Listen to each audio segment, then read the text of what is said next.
Hare Krishna. So we are again together. Today we have the session number 8.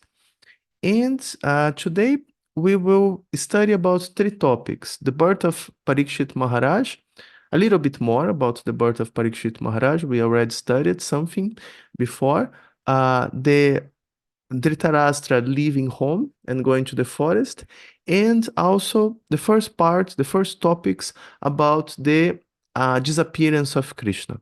So starting from the birth of Parīkṣit Maharaj, that is chapter number 12. So chapter 12, it reveals more details about the birth of Maharaj Parīkṣit. Because of course, Maharaj Parīkṣit, he was born in the most like uncommon circumstances, right? He had to face, the danger of an atomic explosion while still inside the womb. Like not many can say that, oh, someone threw me, a atomic bomb when I was in the womb of the mother and I survived, right? Not many could say like this. So he survived this atomic explosion. He had the personal darshan of the Lord, like who appeared inside the womb just to save him. And it's revealed that actually, like this is revealed later in Srimad Bhagavatam 3.3.17, it's revealed that actually the body of Maharaj Parīkṣit, it had been burned by the Brahmastra, but it was restored by the mercy of the Lord, right? And this is actually also confirmed in the first verse of the 12th chapter. It says that the womb of Uttara, the mother of Maharaja Parīkṣit, was spoiled by the dreadful and invincible Brahmastra weapon released by Aswatthama. But Maharaj Parīkṣit was saved by the Supreme Lord, right? Haribol. And then hearing this, Sanaka Rishi, he wants to hear, to know more about this extraordinary birth, right? And then continue, he asks, how was the great emperor Parīkṣit, who was a highly intelligent and great devotee, born in that womb? How did his death take place, and what did he achieve after his death? So if the Brahmastra destroyed the womb of Uttara, how it was possible for Parīkṣit to take birth, right, from there? So Nakarishi continues his question. So he says that we all respectfully want to hear about him, Maharaja Parīkṣit, to whom Sukadeva Goswami imparted transcendental knowledge. Please speak on that matter. And so in these two verses, two questions are asked. So first question is, how was Parīkṣit born if the Brahmastra burned his body and the womb of his mother? And second question, how did he die, like afterward, in the end of his life? How did he die? And what was his destination after that? So Sanakarishi, he asks these two questions.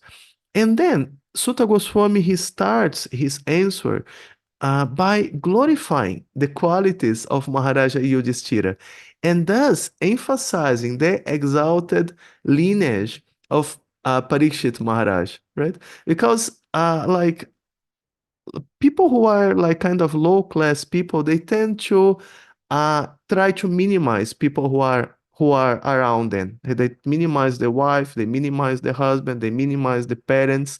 But when they do that, actually they minimize themselves, because if they are in the middle of these, incompetent people, according to them, means that they are also like that, right?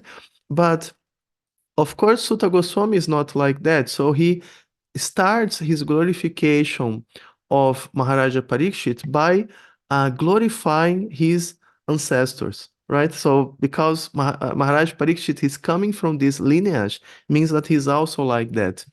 So then he proceeds to describe the encounter of the child with the Lord, right? This wonderful encounter of Parīkṣit Maharaja and Krishna inside the womb. So he says, O son of Bhrigu, Saunaka, when the child Parīkṣit, the great fighter, was in the womb of his mother Uttara, and was suffering from the burning heat of the Brahmastra thrown by Aswatthama, he could observe the Supreme Lord coming to him.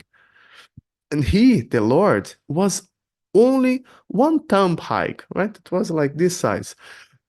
But he was transcendental. He had a very beautiful, blackish, infallible body and wore a dress of lightning yellow and a helmet of blazing gold. Thus he was seen by the child. So this was the darshan of Maharaj Parīkṣit, like the form of the Lord he saw inside the womb. So the Lord is described here as being a thumb hike, right? The size of a thumb. Why thumb hike? Because this is the size that was appropriate for the situation, right? So the body of the Lord includes everything that exists. And thus, the Lord is, of course, unlimitedly big, right? So, for example, as Mahavishnu, entire universes, they pass through the pores of his body, right? However, at the same time, the Lord can become the smallest of the small and enter inside the atom, right? So he can also assume, of course, any size in between, according to the activity he wants to perform. So, for example, as Paramatma inside the heart, he assumes a form that is only one thumb high, right? Because that's the size of the internal chamber of the heart. So the Lord assumes that form, that size, so that the yogis and pure devotees they can meditate on this form inside their hearts, right? That's the size that is convenient to put inside your heart. However, even in this minute form, the Lord conserves his full power. And that's and the proof of that is that he could easily deflect the Brahmastra of Aswatthama. It's described that he could deflect the radiation of this nuclear weapon, just like the sun evaporates a drop of dew, right? Of moisture, right? So it's quite interesting, right? It's very, very interesting how Krishna is powerful. And he remains equally powerful regardless of the size of the form that he assumes. So after deflecting the Brahmastra, right? Now we go to the second slide. So after deflecting the Brahmastra, the Lord disappeared, right? Immediately he disappeared. And thus, Parīkṣit, he got just a glimpse of the transcendental form of the Lord, right?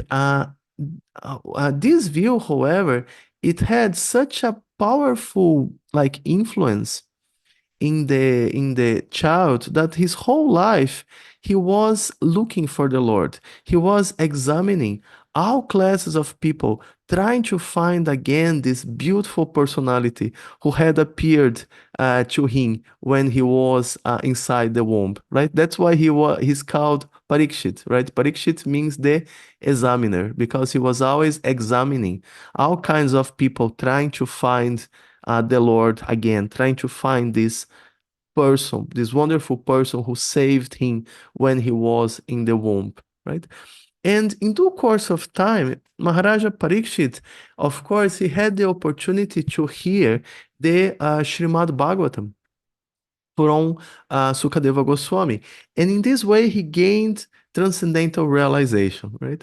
So, reading the Srimad Bhagavatam, we get the impression that Parīkṣit Maharaja, he was bitten by the snake immediately after Sukadeva Goswami, he finished speaking. But Srila Sanatana Goswami, in the Brihad Bhagavatamrita, he reveals to us that actually there was some time between the end of the description and Takshaka coming and beating Maharaj Parīkṣit. And during this time, there was another interesting dialogue. Uttara, right, the mother of Maharaj Parīkṣit, she inquired about the essence of the Srimad Bhagavatam.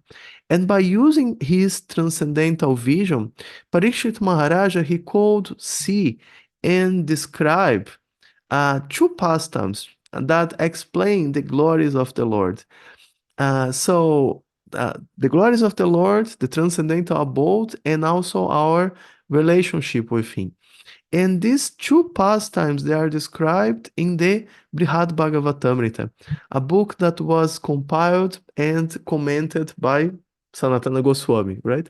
So the first pastime describes the travelings of Narada Muni throughout the universe, trying to find, the highest devotees of the Lord. And the second pastime describes the journey of Gopakumara in his path, back home, back to Godhead. So that's, another. So the Brihad Bhagavatamrita, he discusses about the con conclusions of the Srimad Bhagavatam. So after Parīkṣit, he was protected by the Lord. Of course, the pregnancy of Uttara continued, right, its course. And in due time, when the planets and constellations, they were all in the inauspicious positions, the child Parikshit finally took birth, right?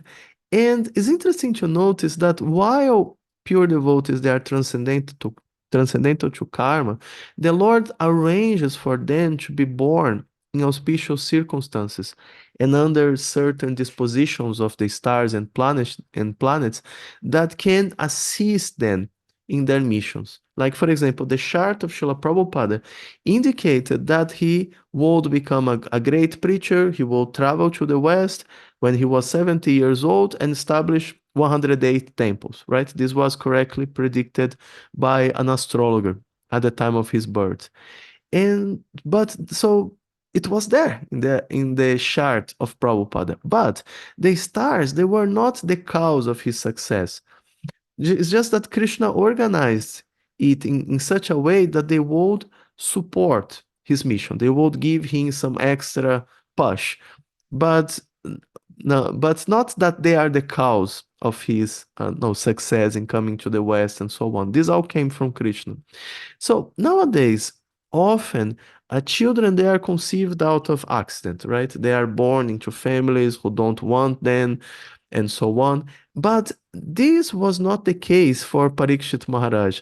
Although Parikshit he was the grandson of Arjuna, all the five Pandavas they became extraordinarily affectionate toward him, especially Maharaja Yudhisthira. Maharaja Yudhisthira accepted Parikshit as his own son and the heir to the throne.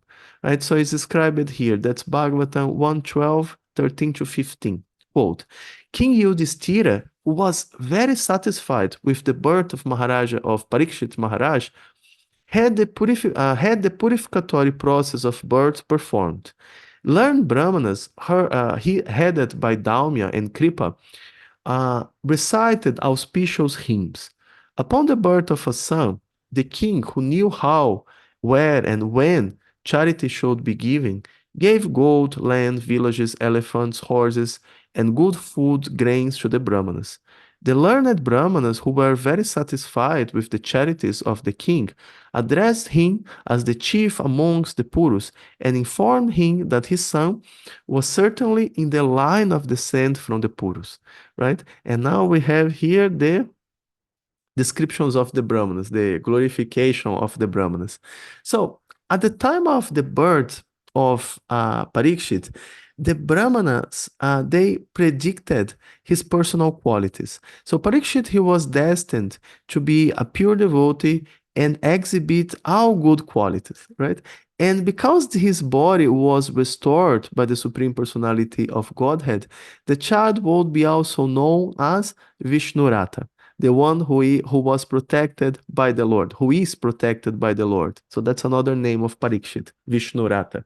So when King Yudhisthira he inquired if he would be as pious and great as his ancestors, the Brahmanas they gave further descriptions of the qualities of the child. So they described that Parikshit, he would be capable of maintaining his subjects just like King Ikshvaku, right? The son of Vaisvata Manu. Vaisvata Manu is the current Manu, is the one who is taking care of us right now. So Ikshvaku, he's mentioned in the Bhagavad Gita because he became the preceptor of the previous disciplic succession of the Gita. Ikshvaku received the Bhagavad Gita from his father, Manu. Manu had received from the sun god, Vivasvan, and Vivasvan, of course, he received directly from Krishna, right? This happened millions of years ago. So Ikshvaku is even mentioned in the Bhagavad Gita. So Also, the Brahmanas mentioned that Parīkṣit, he would follow Brahminical principles and keep his word exactly like Lord Rama, right? Lord Rama never told a lie in his whole life. So Rama, he was so moral that he was able to sacrifice his own happiness to uphold virtue, right?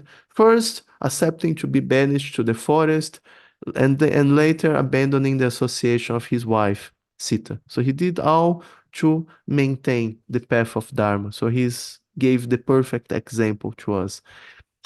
Also, the Brahmana said that Parīkṣit, he would be able of giving charity and protecting others, just like King Sibi, who was capable of cutting flesh from his own body to feed a pigeon who took shelter of him. Right? That's a story narrated by Prabhupada. I will read here. That's an interesting quote. So Prabhupada says that the king of heaven once took the shape of a pigeon hunter bird, eagle, and Agni, the fire god, took the shape of a pigeon. The pigeon, while being chased by the eagle, took shelter on the lap of Maharaja Sibi, and the hunter eagle wanted the pigeon back from the king. The king wanted to give it some other meat to eat and requested the bird not to kill the pigeon. The hunter bird refused to accept the king's offer, but it was settled later on that the eagle would accept flesh from the body of the king of the pigeon's equivalent weight. So the king began to cut flesh from his body to weight in the balance equivalent to the weight of the pigeon, but the mystic pigeon always remained heavier. The king then put himself on the balance to equate with the pigeon, and the demigods were pleased with him. The king of heaven and the fire god disclosed their identity, and the king was blessed by them. So, nice. So that's the example that is given, the comparison that is given with King Parīkṣit. So Parīkṣit, he would also expand the glories of his families, just like the powerful Maharaja Bharata, right? The son of Maharaja Dushyanta.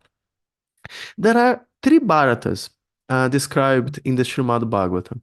So the first Bharata is the brother of Lord Rama, right? Bharata. The second Bharata is the son of Maharaja Rishabhadeva, and in honor of whom the art became known as Bharatavarsa, right? So the pastimes of this second Bharata, they are described in the fifth canto. So this is the Bharata who took 3 lives to go back to Godhead, right? Because he became attached to the deer, and thus he had to take 2 extra birds, right? First as a deer, and then later as a Brahmana. And then there is the third Bharata, and that's the Bharata son of Maharaja Dushyanta, who is mentioned here.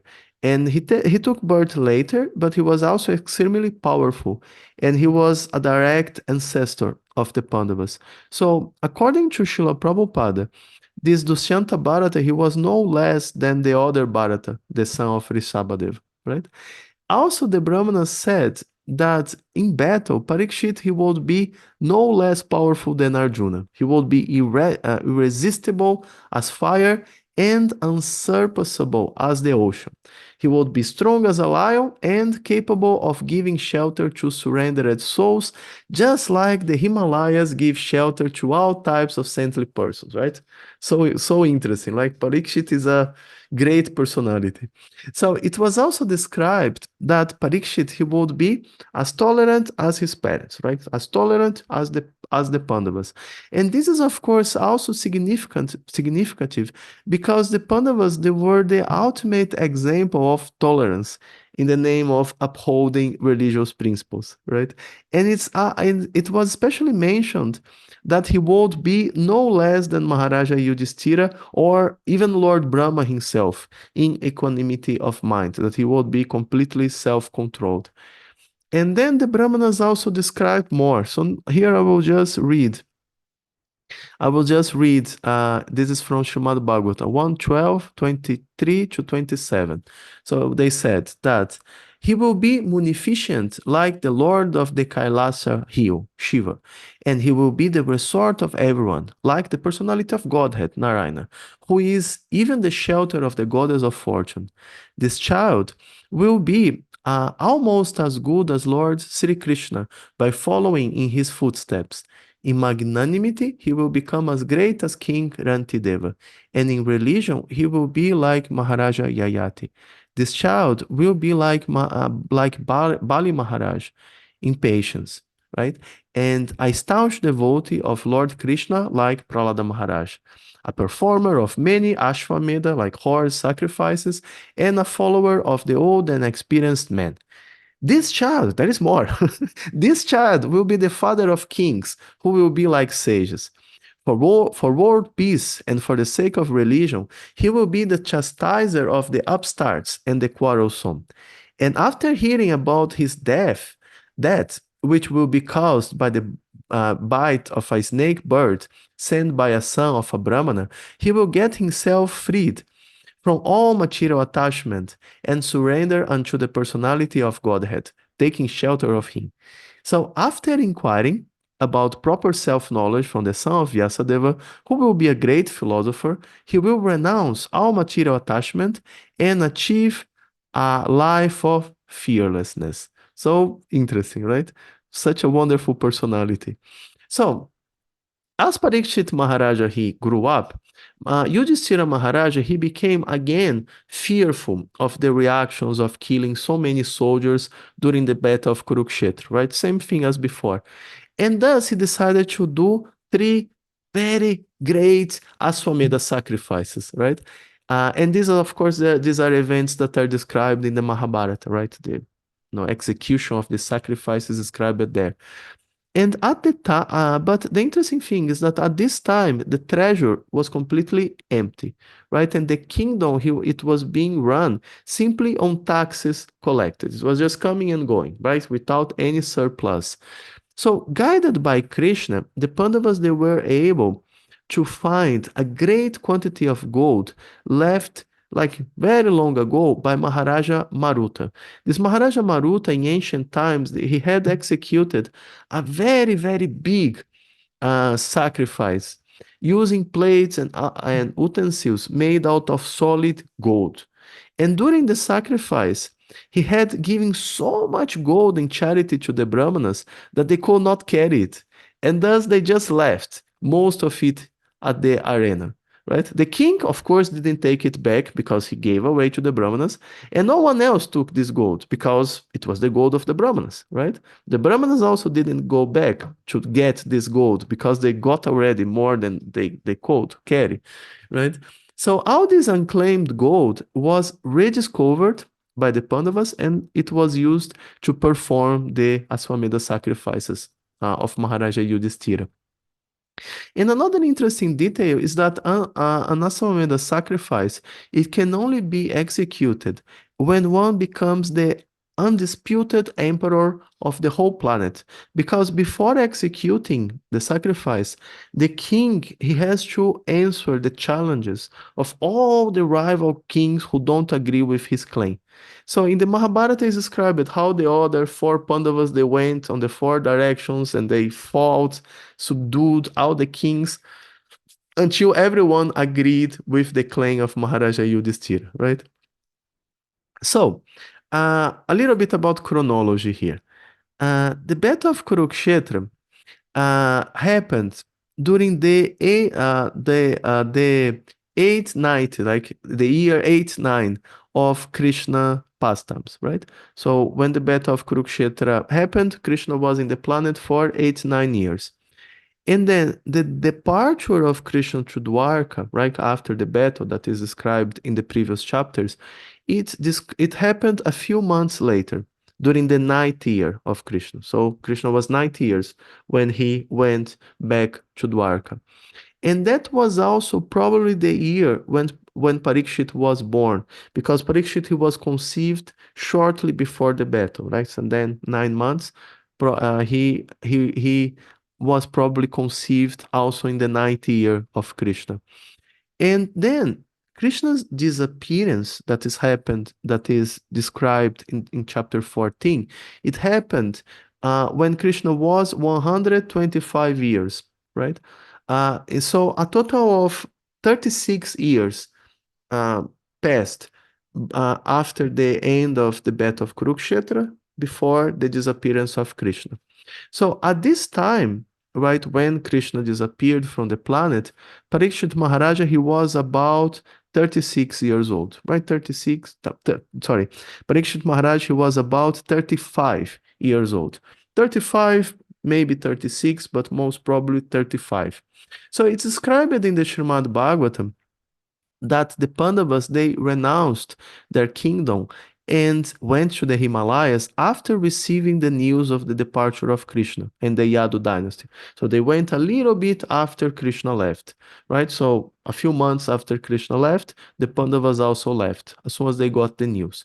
So after Parīkṣit became the king, he performed many wonderful activities. For example, he traveled all over Jambudvipa, right? And that's the central island of Bhumandala, of which our planet was part. So he was able to leave our planet and travel through the rest of Jambudvipa. And he received tribute and homages from all the kings of the different tracts of land there. And also he met and chastised Kali. That's what we will see next meeting, and so on. Like many wonderful activities. So by the time he was cursed by the Brahmana boy to die in 7 days, and he went to the congruence of the Ganges and the Yamuna, right? And there he met Sukadeva Goswami. And so by this time, when he met Sukadeva Goswami, he had an adult son, Janamejaya. So this must have happened, several years after the Pandavas left. And it's also described that Sukadeva Goswami, as well as Vyasadeva, they were present when Bhishmadeva was leaving his body, right? We read this verse last meeting. Therefore, Sukadeva Goswami, he is older than Parīkṣit, right? Because when Parīkṣit, he was born, Sukadeva Goswami, he was already born and already, 14 years old or more, and so on. So on Srimad Bhagavatam 1:19-26, it's interesting that on this verse is described that Tam Dvasta Varsham, that Sukadeva Goswami, he was only 16 years old when he met Parīkṣit Maharaja.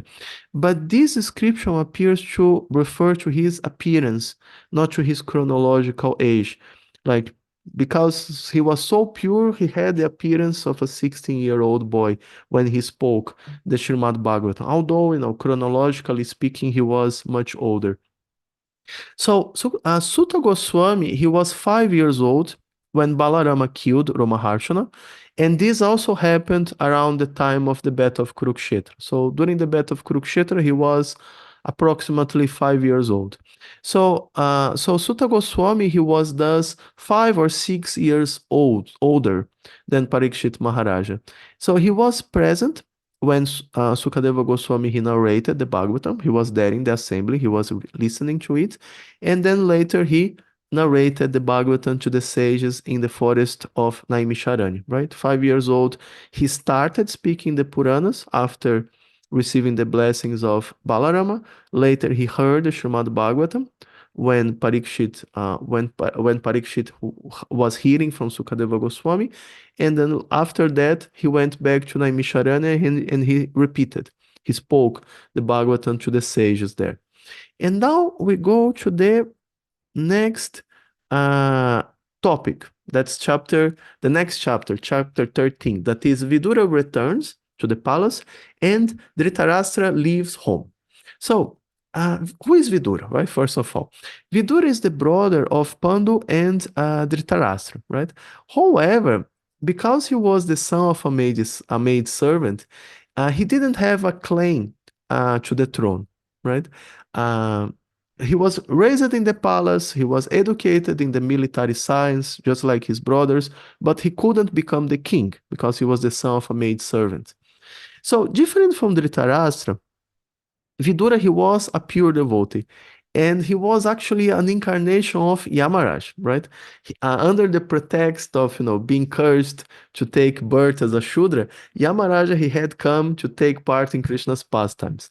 And while Yamaraja was present on earth, right, as Vidhura, Aryama officiated, right, at his post. He became Yamaraj. He was there punishing the sinful souls. So it's important to understand that just like in the case of other demigods, Yamaraja is actually not a name, but a post, right? Yamaraj is a name of a post and not directly the name of a person. It's the same for Indra, Surya, and so on. These are all posts. These are not names. Different souls, they take up these posts and they perform the functions.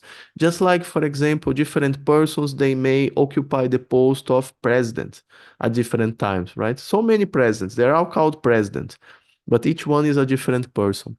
So Vidura, he also protested against all the intrigues and the mistreatment of the Pandavas, and he advised Dhṛtarāṣṭra to abandon his envy of them, right?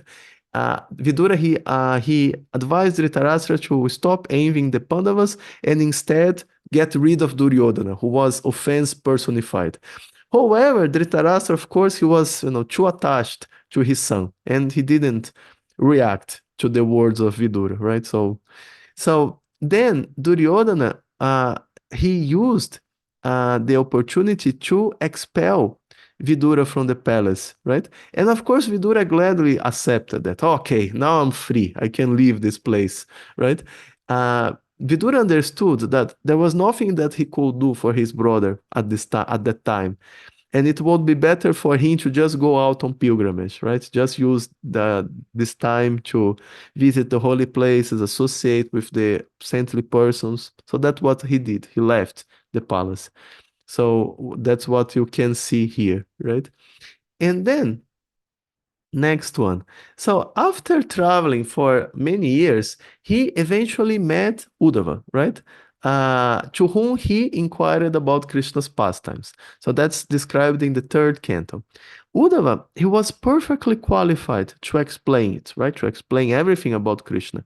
But because he had a mission to deliver the message from Krishna to the sages in Badarikashrama, and also because Maitreya, who was senior in age, he was close by, Uddhava, he sent Vidura to inquire from Maitreya instead.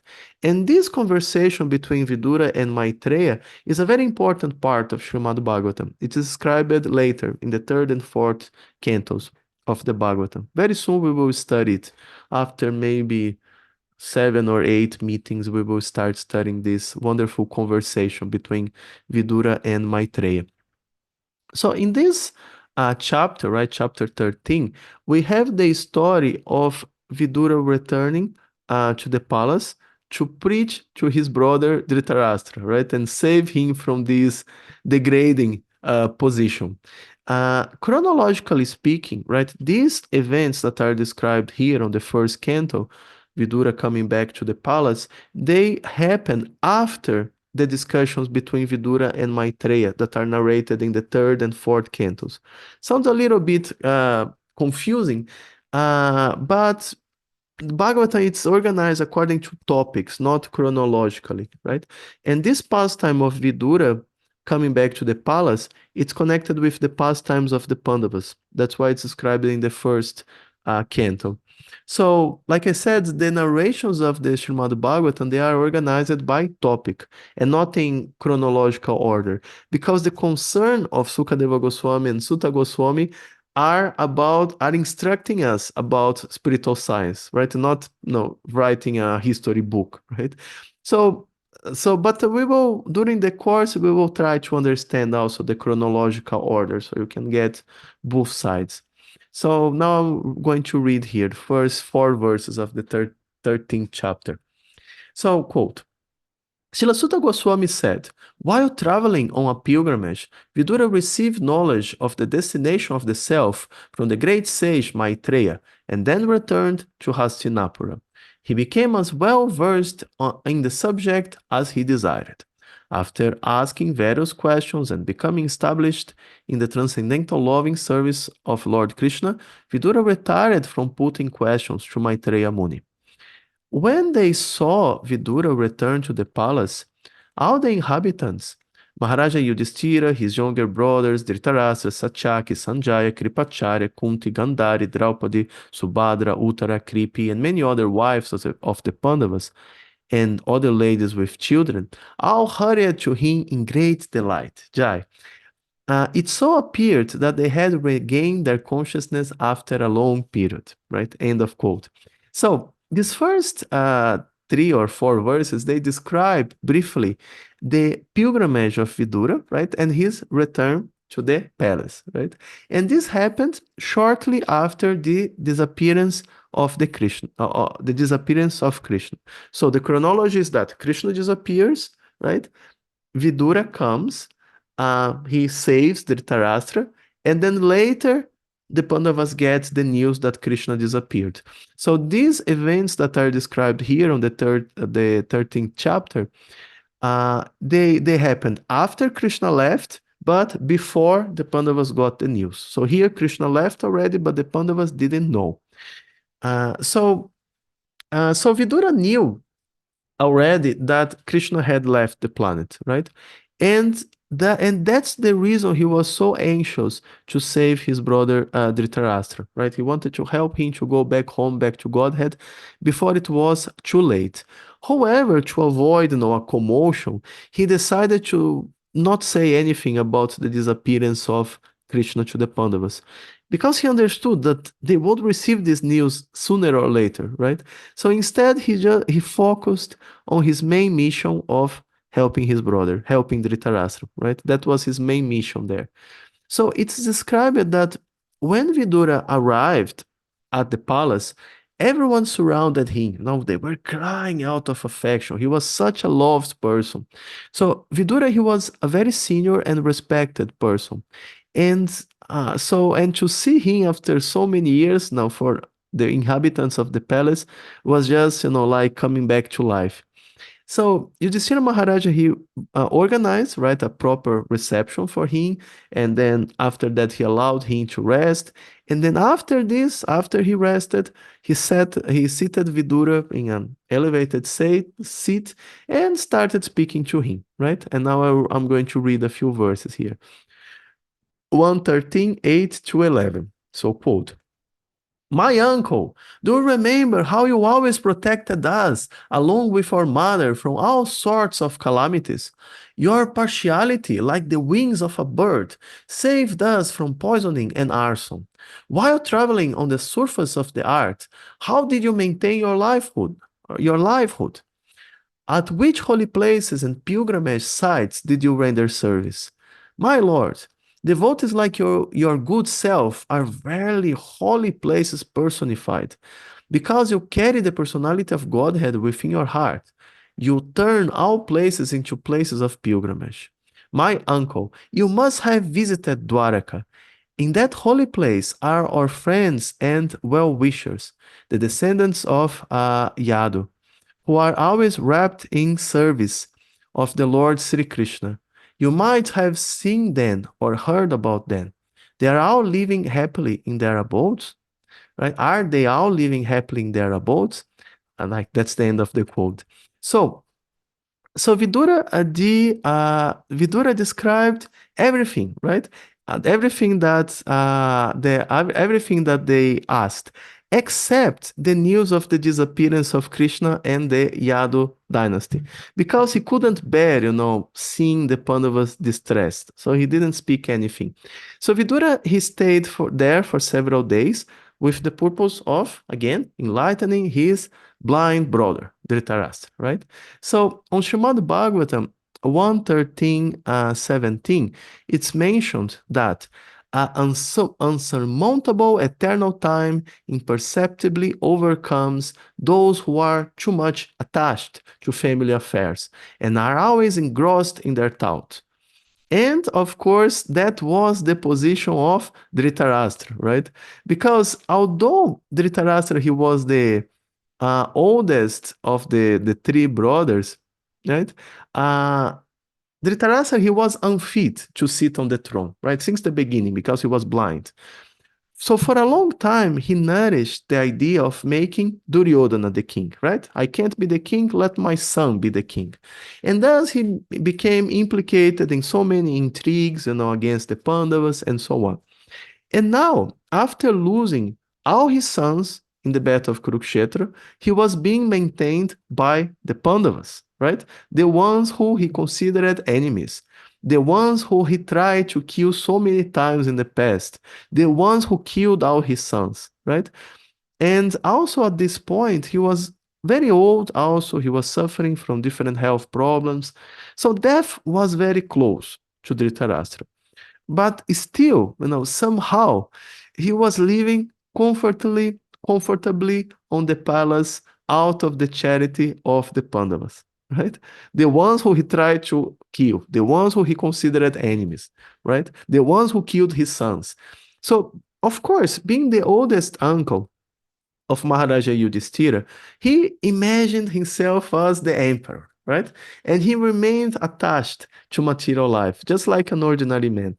And Vidura took compassion of seeing, the situation of his brother, this degraded situation, and he decided to help him. And all the other activities in the palace of Vidura, they were actually secondary. His mission was to rescue Dhritarashtra, to rescue his brother, right? So, being surrounded by the Pandavas and so many other people, there was no opportunity for Vidura to speak alone to Dhritarashtra. So, but still, as soon as he had the opportunity, he addressed Dhritarashtra and he started speaking very strongly, although in the presence of everyone. So, this made actually the talk even stronger because he was speaking to Dhritarashtra and everyone was hearing, right? So, this made it even stronger. So, he said, I'm going to read here, that's from Srimad Bhagavatam 113, 18 to 22. So, quote, "My dear king, please get out of here immediately. Do not delay. Just see how fear has overtaken you. This frightful situation cannot be remedied by any other person in this material world. My lord, it is the Supreme Personality of Godhead, as eternal time, Kala, that has approached us all. Whoever is under the influence of the supreme Kala, eternal time, must surrender his most dear life, and what to speak of other things, such as wealth, honor, children, land, and home. Right? Your father, brother, well-wishers, and sons are all dead and passed away. You yourself have experienced the major portion of your life. Your body is now overtaken by invalidity, and you are living in the home of another. You have been blind from your very birth, and recently you have become hard of hearing. Your memory is shortened, your intelligence is disturbed, your teeth are loose, your liver is defective, and you are coughing up mucus, right? And it's interesting here that Vidura calls Dhritarashtra king in a sarcastic way. He's being sarcastic when he says king, because Dhritarashtra, he's not the king, and he never was the king, and he will never be the king. But still, he sees himself as the king, and which is just another illusion, right? At this stage, soft words they will not help Dhritarashtra. Vidura understood that. Therefore, Vidura, he just decided to expose the naked truth, right? In the hope that Dhritarashtra, he would come to his senses. And he started like that, but now he becomes heavier. So he says, Alas, how powerful are the hopes of a living being to continue his life. Verily, you are living just like a household dog and are eating the remnants of food given by Bhima. Whoa. He called Dhritarashtra a dog. So, and Bhima was especially mentioned here by Vidura because he was responsible for killing all the 100 sons of Dhritarashtra during the battle of Kurukshetra, right? And that's the person who is bringing him food now. So even for a common person, like it would be almost impossible to live from the charity of a person who killed all his sons, right? Uh, and and for a kshatriya, it's just absolutely inconceivable.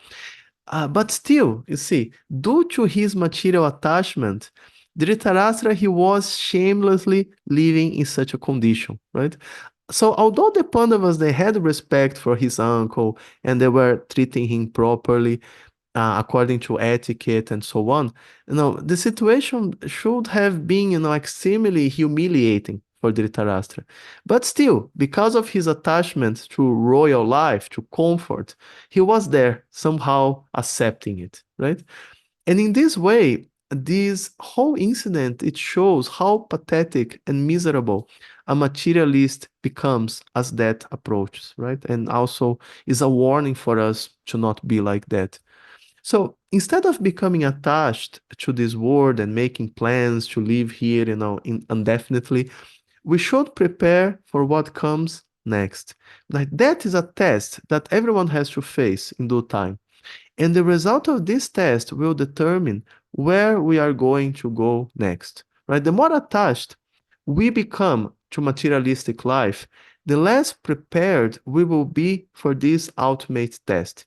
And as a result, materialists, they often find themselves in very unpleasant situations, like after that. But a devotee, on the other hand, he prepares all his life, and thus he can easily pass the test and return back home, back to Godhead, right? Jai. It's good to be a devotee, right? So that's one of the reasons also in the Varnashrama system, people are recommended to renounce family life around the age of 50 and dedicate the final part of their lives to traveling to holy places and focusing on their spiritual practice, right? So instead of remaining, attached householders like Dhṛtarāṣṭra, right? However, as Srila Prabhupada mentions in the Bhagavad Gita, if one is successful in establishing a Krishna conscious atmosphere at home, he doesn't necessarily have to leave home because his family life will not be contradictory to his spiritual advancement. A materialist, he has to leave home. He has to free himself from his attachments. A devotee who is successful in establish Krishna conscious atmosphere at home, he can choose. Not necessarily he has to leave. If he wants, he has to leave, take sannyas. If he doesn't, he can just stay in family life and just continue practicing there until death, right? Both options are good. Okay, now quote 113:24 to 28. So there is no need to live a degraded life and subsist on the charity of those whom you try to kill by arson and poisoning. You also insulted their married wife and usurped their kingdom and wealth. Despite your unwillingness to die and your desire to live, even at the cost of honor and prestige, your miserly body will certainly dwindle and deteriorate like an old garment. He is called undisturbed, who goes to an unknown remote place and, freed from all obligations, quits his material body when it has become useless. He is certainly a first-class man who awakens and understands, either by himself or from others, the falsity and misery of this material world, and thus leaves home and depends fully on the personality of Godhead residing within his heart. Please, therefore, leave for the north immediately, right? Go to the Himalayas without letting your relatives know, for soon that time will approach, which will diminish the good qualities of man, right? End of the quote. So, in his purport, Srila Prabhupada mentions four classes of persons that are mentioned in these verses. So the first is a kripana, right? A miserly man attached to materialistic life, like a person who cares only for temporary material positions and possessions, right? And that was the position of Dhṛtarāṣṭra, and that's what Vidhura wanted to save him from. The next level is the Jira, right? The Jira is a determined transcendentalist who remains undisturbed even when there is cause for disturbance, right?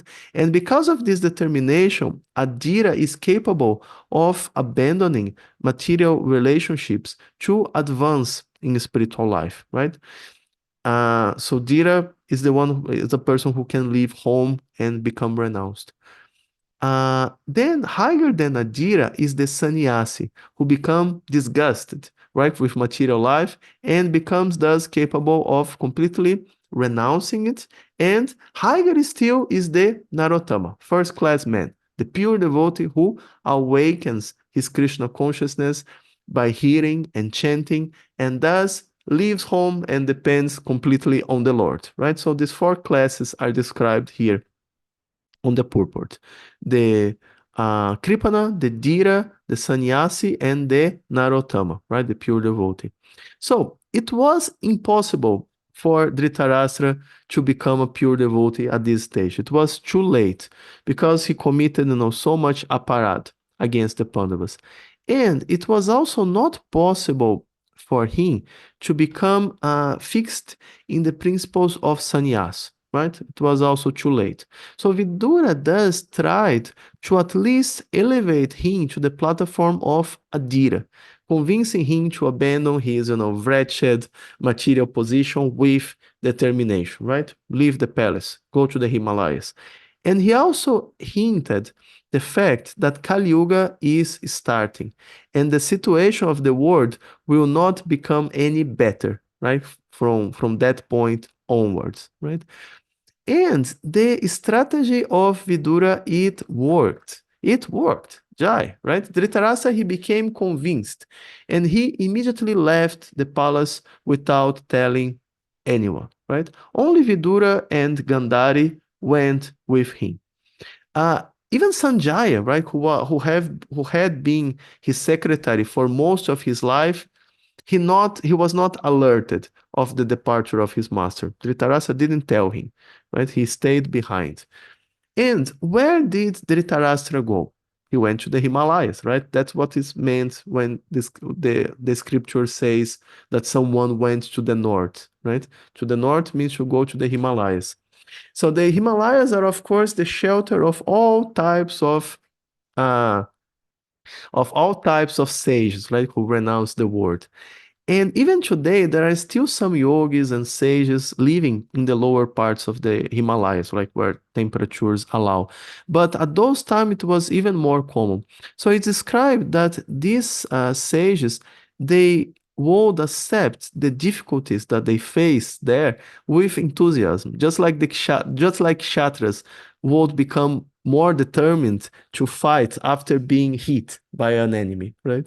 So the next day, right, after they departed, Maharaja Yudhisthira, he went in the morning to visit his uncle, like as he was doing daily, and he didn't find nor Dhritarashtra nor Gandhara in their room. So he asked Sanjaya, who was sitting there. And due to his kind and pious nature, Yudhisthira, he initially thought that they may have left because of some offense or some negligence of his part. That was his first reaction. And thus he asked Sanjaya, Sanjaya, what happened? So he profoundly lamented the disappearance of his uncle and aunt, who were practically, his last relatives, right, still alive, apart from his brothers, of course. And Sanjaya, however, he couldn't give any definite answer. Dhritarashtra had left without any clue. He just didn't know where he went. And at this point, Narada Muni, he appeared at the scene, just like he appears at the right place at the right time, in so many other instances, right, to give spiritual instructions, like exactly where they are needed. So seeing the great Narada Muni, Yudhisthira Maharaj and the others, of course, they offered their respect and inquired about the whereabouts of their uncles, right? What happened? And I'm like, what happened to Dhritarashtra and his wife? Why did they leave? Where did they go? And Narada Muni, he started his answer by giving some spiritual instructions to King Yudhisthira. And these are verses 41 to 44. Quote, O pious king, do not lament for anyone, for everyone is under the control of the Supreme Lord. Therefore, all living beings and their leaders carry on worship to be well protected. It is he only who brings them together and disperses them, right? Everything is under the control of the Lord. As a cow bound through the nose by a long rope is conditioned, so also human beings are bound by different Vedic injunctions and are conditioned to obey the orders of the Supreme. As a player sets up and disperses his playthings according to his own sweet will, so the supreme will of the Lord brings men together and separates them. O king, in all circumstances, whether you consider the soul to be an eternal principle, or the material body to be perishable, or everything to exist in the impersonal absolute truth, or everything to be an inexplicable combination of matter and spirit, feelings of separation are due only to illusory affection and nothing more, right? So that's the end of the quote. So Narada Muni, he makes the point that everything is directly or indirectly under the control of the Lord, and thus, understanding that everything is temporary in this material world, we should not lament for anyone or anything, right? And these are truthful words that have the power of awakening a feeling of renunciation in the heart. Right? Very wonderful words by Narada Muni. So Narada next, he made the point that much of Yudhisthira's lamentation was coming from the idea of seeing his uncle as someone who depended on him to live, right? And Narada pointed out that this is due to ignorance of the true nature of the soul and of the world. Because in this material world, everyone is under the influence of time, right? Time, karma, and also the three modes of nature. So being very strongly bound, how can we expect to be able to help others, right? It is just due to illusion. So instead of seeing ourselves as the shelter of others, we should take shelter of Krishna and surrender to his supreme will, right? Instead of we trying to become the shelter, we should take shelter of Krishna, right? So Narada Muni also makes this point. And just as Vidura, Narada Muni does not reveal that Krishna has already left the planet, right? He doesn't say anything about that. Instead, he just hints that the Lord has already performed his duties to help the demigods, and he is awaiting the rest. You Pandavas, you should wait as long as the Lord is here on earth.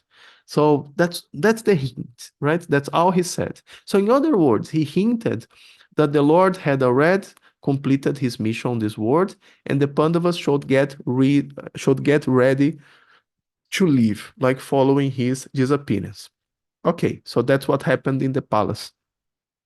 So what about Dhṛtarāṣṭra? So Narada Muni spoke about Dhṛtarāṣṭra. He said, "O king, your uncle Dhṛtarāṣṭra, his brother Vidura, and his wife Gandhari have gone to the southern side of the Himalaya mountains, where they are shelters of where there are shelters of the great sages. The place is called Saptashrota, divided by 7, because there the waters of the sacred Ganges are divided into 7 branches. And this was done. Okay, I got to okay. Because the waters of the sacred Ganges were divided into 7 branches, and this was done for the satisfaction of the 7 great rishis. On the banks of the Saptashrota, Dhṛtarāṣṭra is now engaged in beginning Astanga Yoga by bathing 3 times daily, in the morning, noon, and evening, by performing the Agnihotra sacrifice with fire, and by drinking only water. This helps one control the mind and the senses and frees one completely from thoughts of familial affection, right? That's the end of the quote. So, Vidura understood that Dhṛtarāṣṭra, he will not be able to follow the process of pure devotional service because of all his offenses, and thus he made a compromise by instructing Dhṛtarāṣṭra to practice the process of Astanga Yoga, right? Mechanically fixing his mind and thus being able to attain impersonal liberation, right? Because Dhṛtarāṣṭra was not really a devotee and he was envious of Krishna's devotees, it was not possible to him to reach the spiritual planets. So Vidura made this compromise. So after everything that happened, that was the most that it could be expected from him. So when Narada Muni described the situation to Yudhisthira Maharaja, this process was still going, right? Dhṛtarāṣṭra was practicing, but he would still have to conclude the process before leaving his body. Narada Muni, however, could already foresee what was going to happen, right? These great sages, they can see the future. And thus he already revealed the conclusion to Yudhisthira to discourage him from going after his uncle, right? He didn't want Yudhisthira to spoil everything by going after Dhṛtarāṣṭra. So he said, "O king, he will quit his body most probably on the 5th day from today, and his body will turn to ashes. While outside observing her husband, who will burn in the fire of mystic power along with his thatched cottage, his chaste wife will enter the fire with rapt attention. Vidhura, after being affected with delight and grief, will then leave that place of sacred pilgrimage." So that's the end of the quote. So no intervention was necessary, right? From the part of Yudhisthira or anyone else. Dhṛtarāṣṭra, he would leave his body by evoking the fire element from within, and this fire would also burn the cottage where they were living in, and seeing his husband leaving, Gandhari, right, who was no less ascetic than any of the other personalities from the Mahabharata, she would eventually voluntarily enter the fire and attain the same destination as her husband. So in this way, there would be no bodies to be disposed, no property to be taken, everything would be finished. And of course, Vidura would also leave the place as soon as everything was concluded, right? And continue his pilgrimage. So therefore, there was also nothing to be done for him, right? So having spoken thus, like that's the last verse of the chapter. Quote, "Having spoken thus, the great sage Narada, along with his Vina, ascended into outer space. Yudhisthira kept his instruction in his heart, and so was able to get rid of all lamentations." Haribo. So now we come to the last topic for today, that is the disappearance of Krishna. We will see something today, and then we will see more in the next session. So a few months before the visit of Vidura and the liberation of Dhṛtarāṣṭra, Arjuna, he had gone to visit Krishna in Dvaraka. So all these pastimes that are described in chapter 13, Arjuna was not there. He was in Dvaraka. So he had gone there to see, get news from Krishna, learn about the future, the next activities of the Lord. So he went there. However, right, several months they passed without Arjuna returning. And Maharaja Yudhisthira, he became increasingly concerned. So he started observing many inauspicious signs, and these are described in chapter 14. So he noticed irregularities in the climate. He observed that people had become greedy, angry, deceitful.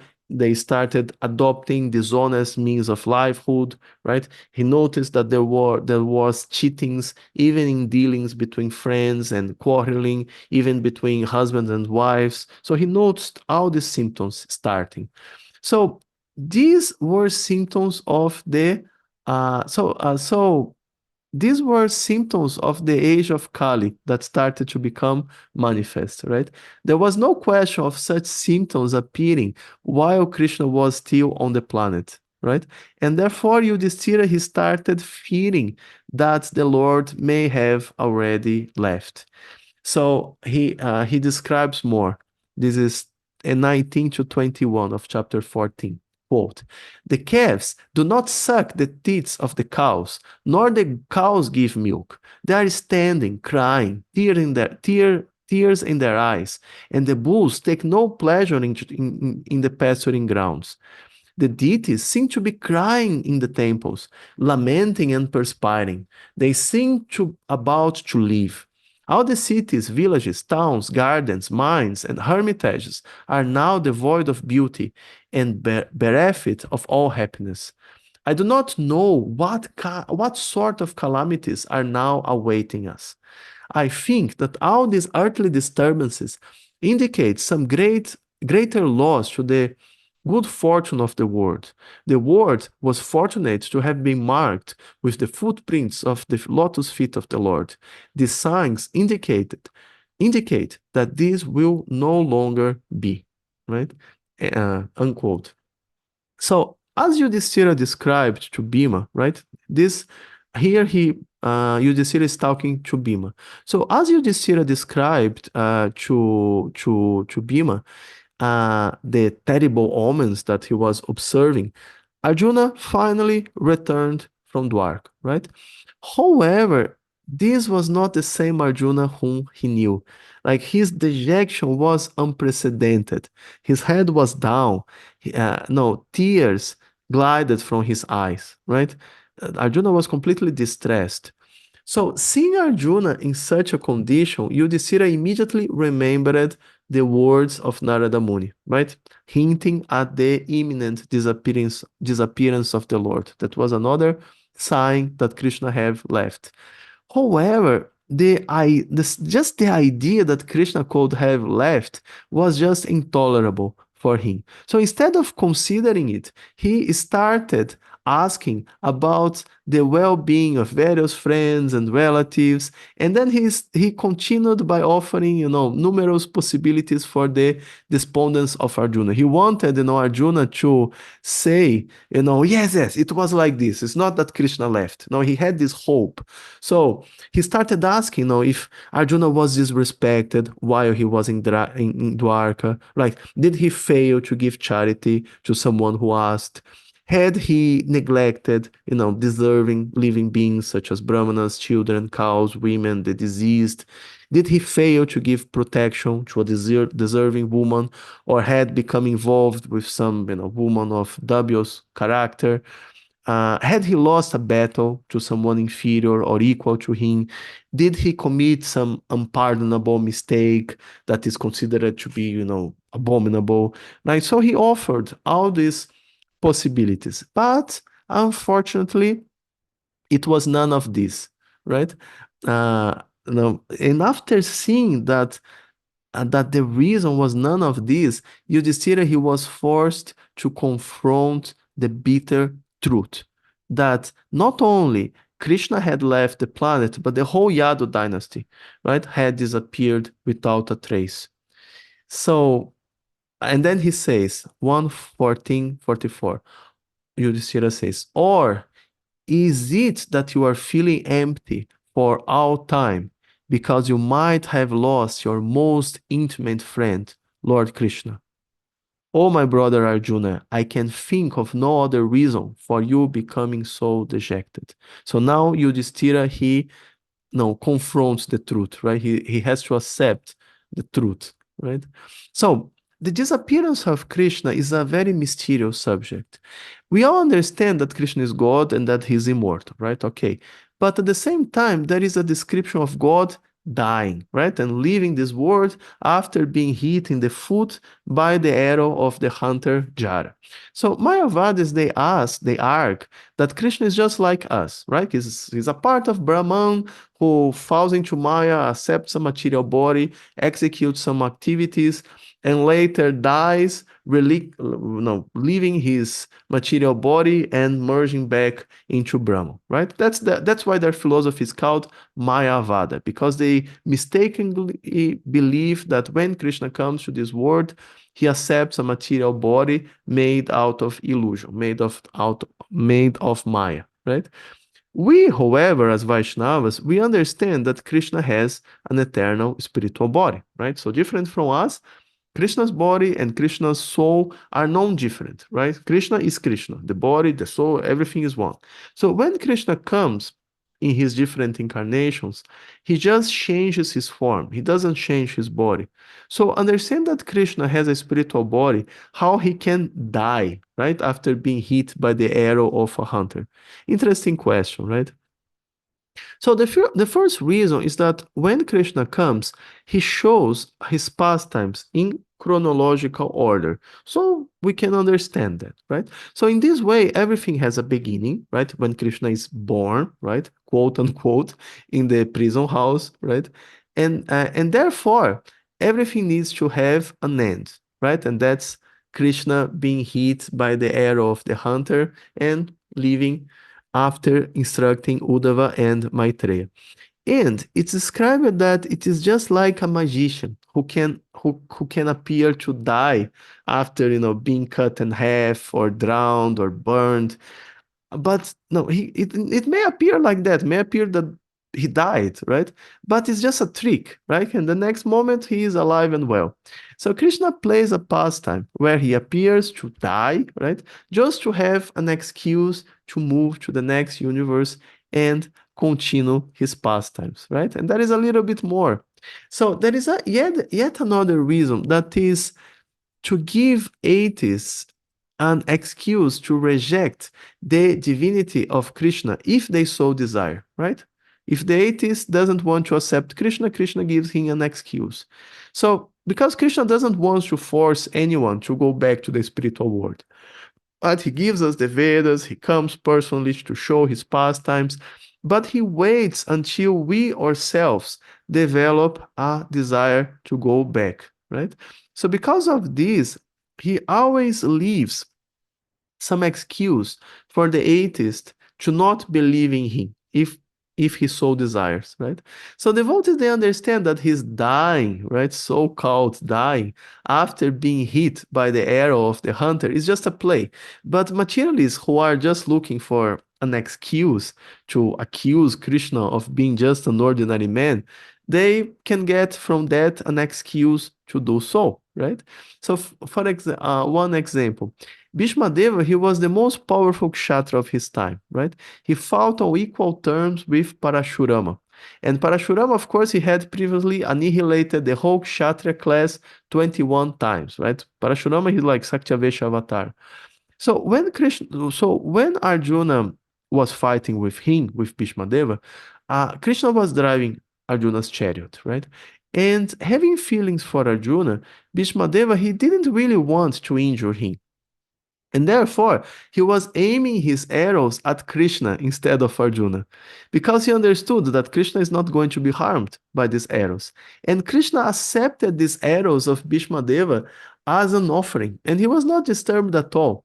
For Krishna, these arrows, they were just like offerings of flowers in the temple, right?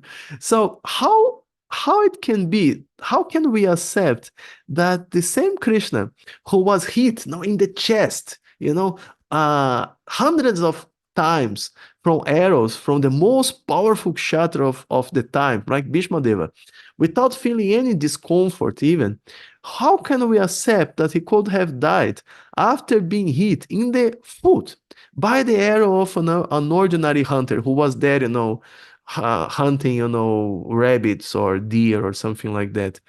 So everything was just a play to justify Krishna's disappearance from this world and to bewilder the atheists, right? That's an interesting point.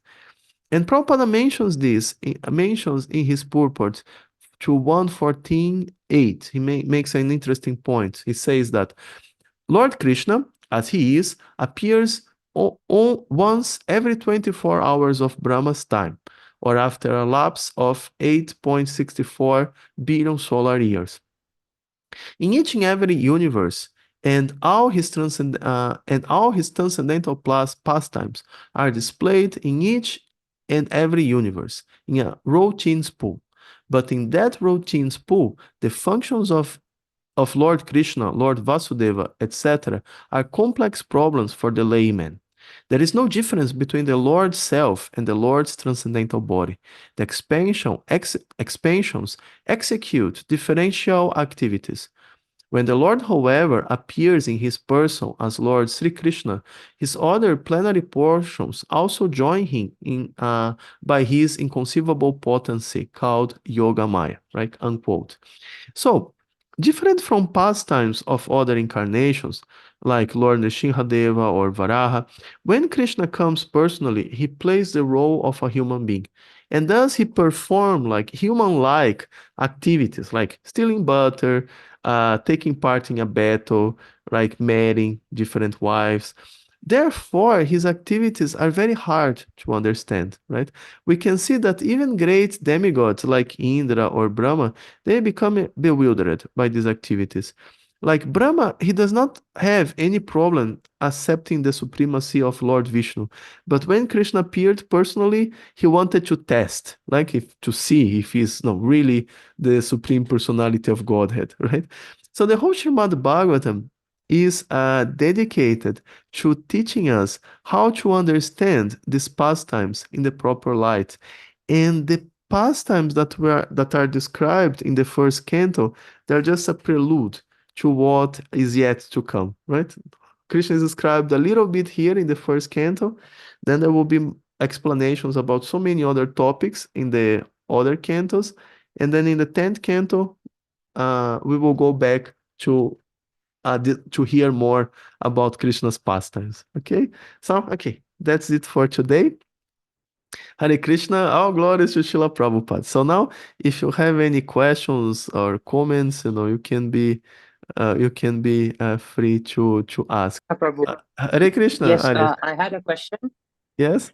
So, Srila Prabhupada, during one of his lectures on his everyday walks, he talked about Charles Darwin's theory of evolution and dinosaurs as well by his devotees. Yes? And during that conversation, he did explain things really well, but I got a little bit confused. So, is it possible if you could explain that part? What part exactly? He was talking about the theory of evolution by Charles Darwin and how Uh-huh. it's not correct as per Vedic knowledge. Okay. And they were then asking that if dinosaurs are extinct or not. And he said that they're not and that they're in the ocean, I think. Yes, I don't remember this particular conversation, but I can speak, generally what Prabhupada explains about that. So the point about the theory of evolution of Darwin is that, like Darwin, he observed nature and he saw that the living beings, they change their forms over time, right? And he concluded that these changes are responding to adaptations of the environment, right? So this is something that can observed, right? Living beings, they change their forms over time. Okay. But then he tried to explain why this happened, and that was where he made a mistake, because his explanation was that life comes from matter, and by a selective process, due to the influence randomly, due to the influences of nature, uh, life somehow appeared in some very primitive form, and then gradually it was changing, and evolving into all the different species that we observe in the planet. But the point is that his idea is that it comes from matter. There is no soul and no God, and that's his mistake. He started from the wrong principle, and therefore he came to a wrong conclusion. uh, we can accept that beings, they change their form. This is not like inconsistent with our philosophy. But we understand that these changes, they happen due to a superior intelligence, to the control of God. So God, controls the environment, and he just no the he creates the conditions for living beings with different stages of consciousness who need different forms to perform their activities to exist. So we know that, many millions of years ago, there were dinosaurs in the planet because at that point there were living beings who had, this level of consciousness, and they needed to perform activities using these forms, and these forms appeared. Nowadays, we have other types of living entities, with different consciousness, and the forms are different. There are other factors also. There is the sequence of 4 ages, Satya Yuga, Treta Yuga, Dwapara Yuga, and Kali Yuga. There are this sequence of Manvantaras. At the end of each Manvantara, there is a devastation. So the species, the art needs to be repopulated again. Most species, they disappear in these devastations. There is also the point that the Vedas classify species according to levels of consciousness and not according to the form of the body. And that's very important to take into consideration. So, for example, we don't know exactly what the dinosaurs were. Like even scientists, they disagree. Some think that they were birds, something else. But the point is that dinosaurs probably they were not very different in terms of consciousness from beings that we have nowadays in the planet. Maybe they were a little bit like birds, or maybe they were a little bit like reptiles. So they were like big birds or big reptiles, right? So the consciousness was still the same, just the format of the body was different. And it's interesting that according to the Vedas, this doesn't characterize a different species. It's still the same species according to the Vedas, although the form of the body is different. But if the consciousness is the same, is still the same form is still the same species. For example, human beings, they are all counted as one species by science, right? All modern human beings. But the Vedas, they describe many thousands of species of human beings. Because we have people in different levels of consciousness, right? So there is actually a huge variety of level of consciousness according to in different human beings. And according to the Vedas, this characterize actually different species. So no, that's something that I can describe about that. Prabhupada But also, humans have always yes, exist, right? sorry? Humans have always exist, right? Yes, humans, they always exist, but not necessarily in the same plane as we live. That's another point, because the Vedic universe is multidimensional. So there are different levels, different dimensions, different levels according to the state of consciousness of people. So in Satya Yuga, for example, people, they have a very elevated consciousness, and they don't really live in the same dimension as us. They live in some higher dimension. And then gradually humanity decays, right? Treta Yuga, Dwapara Yuga. And then when it comes down to Kali Yuga, because of the gross, low, unrefined type of consciousness that we have, we are stuck here in this dimension, this gross dimension where we are now, right? But in previous ages, people who were advanced, they had access to higher dimensions. They could travel to other parts of Bhumandala, for example, which is impossible for us, right? So human beings, they always exist in the universe since the beginning of the day of Brahma, but not necessarily in this dimension where we are now. Maybe yes, maybe no. And Okay. one last question. Some mental speculators, they say that Hanuman supports Charles Darwin's theory and the different forms of Vishnu as well in the Dasha Avatar. It's as if he's evolved to man-made, I mean, to like a half man, half beast creature or Mhm. something. So is that also explain like something against these mental speculators that this is what they actually are and this is the main reason? Actually, these monkeys that are described in the Ramayana, there is a pastime to describe their appearance. They were coming down from higher planets. Actually, that's why also they were so powerful. But anyway, even accepting the existence of species of half man, half monkey, this doesn't change anything because okay, there are amongst 8,400,000 species, and at a certain points of the history of the planet, they were present here, right? The fundamental difference is that in Charles Darwin theory, the species they change, right, and they become new species over time. It's all comes from the same original species that appeared by chance in the few billion years ago. But the difference in the Vedas is that the Vedas explain that you have these 8.4 billion forms of life, and all of these 8,400,000 forms of life, they are repeatedly created and repopulated by the Prajapatis. The Prajapatis, they are the beings who have the potency to create all these different forms of life, right? So every time that there is some catastrophe, some species of life is lost or some species of life needs to be, again, repopulated on a certain planet or whatever, the Prajapatis, they can do that. So according to the Vedas, what happens is that the universe in the beginning of the day of Brahma, the planets, they are populated, right, with the different species, human beings, animals, everything. But then during the history of the universe, you have different changes, different disasters, different cataclysms, and these species, they are gradually destroyed, and then they are again repopulated, and this and goes on like that. So all the, according to the Vedas, all the species, they exist, uh, like eternally, we can say, during the whole creation.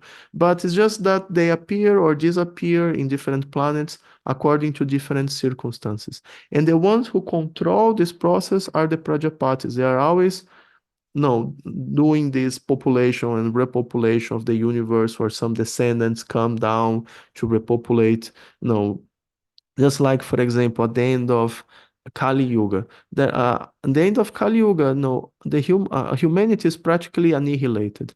And then you have these great sages or great kings from previous eras. They come down from Badarikashrama to repopulate the planet. And they generate a new, generation of human beings who start a new Satya Yuga. So you see, descendants from evolved humans, they come down to repopulate the planet at the end of Kali Yuga, when everything is lost, right? And similarly happens with other species. So it goes on like this during the whole day of Brahma. Thank you so much, Prabhu. Hare Krishna. Thank you. Hare Krishna. All glory to Srila Prabhupada. Okay, do you have anything more today? Or otherwise we can finish and call it a day. And tomorrow there will be, PDF to study and so on. So thank you very much for coming. Hare Krishna. All glories to Srila Prabhupada.